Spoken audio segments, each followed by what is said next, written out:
Good evening, dear friends. This is Santa Claus bringing you the news on this October 28th, 2025. My, how the year has flown by faster than my reindeer on Christmas Eve. Let's begin with some heartwarming economic news between Japan and the United States. President Trump has announced that Toyota plans to invest $10 billion in American auto plants as part of Japan's pledge to invest over $500 billion in the U.S. Go out and buy a Toyota, the president suggested. This investment could bring jobs to many families and communities, with special focus on energy, artificial intelligence, and critical mineral.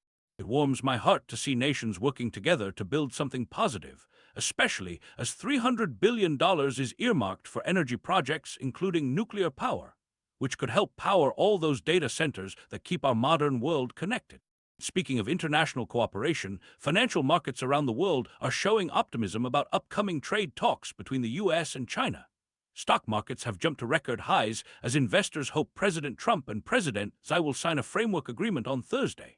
As we know in the North Pole, when neighbors work together instead of arguing over fences, everyone's workshop becomes more productive.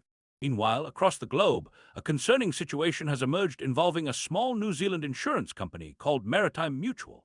This family-run business has apparently been helping ships transport sanctioned Iranian and Russian oil worth tens of billions of dollars. Oh my, this reminds me of the importance of checking our lists twice to ensure we're following the rules that keep our global community safe and fair.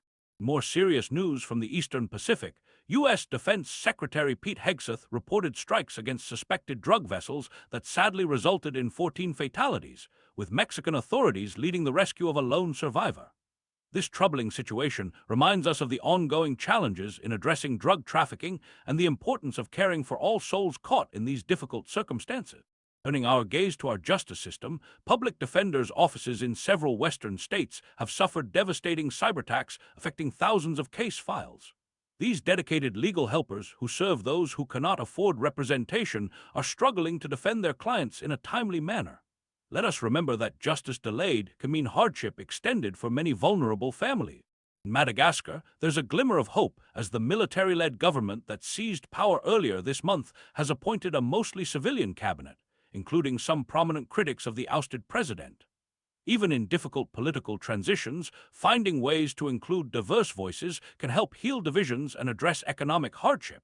Less encouraging news comes from Georgia, where the ruling party is asking the Constitutional Court to ban the three largest opposition parties. Oh my, this would be a concerning development for this European Union candidate nation. We should always remember that listening to different perspectives, even those we disagree with, helps us find better solutions for everyone. In Lebanon, the National Army faces quite a challenge as it works to disarm Hezbollah in the south by year's end, following last year's devastating conflict with Israel. They've been so busy destroying arms caches that they've run out of explosives. After such terrible suffering with thousands of fighters lost and over 1,100 women and children killed, we can only hope this difficult process leads to lasting peace for all Lebanese families. Now, an interesting diplomatic development. President Trump has expressed interest in meeting North Korea's Kim Jong-un during his visit to South Korea, saying, "I would love to meet him." While there's been no response from North Korea yet, and they recently tested a new missile, we should never give up hope that dialogue can replace confrontation. Finally, Russian President Putin has announced the test of a nuclear-powered cruise missile called the Burevestnik, claiming it has no equal in the West after reportedly flying 8,700 miles over 15 hours. While experts debate its technical merits and whether it represents a truly new capability, I'm reminded that true security comes not from more powerful weapons, but from building bridges of understanding and cooperation. As we reflect on today's news, let us remember that even in challenging times, acts of kindness and compassion can light the way forward. Whether we're negotiating trade deals, addressing security concerns, or helping those in need, we're all part of one human family sharing this beautiful earth. Until tomorrow, this is Santa Claus wishing you peace, goodwill, and hope for a brighter future for all.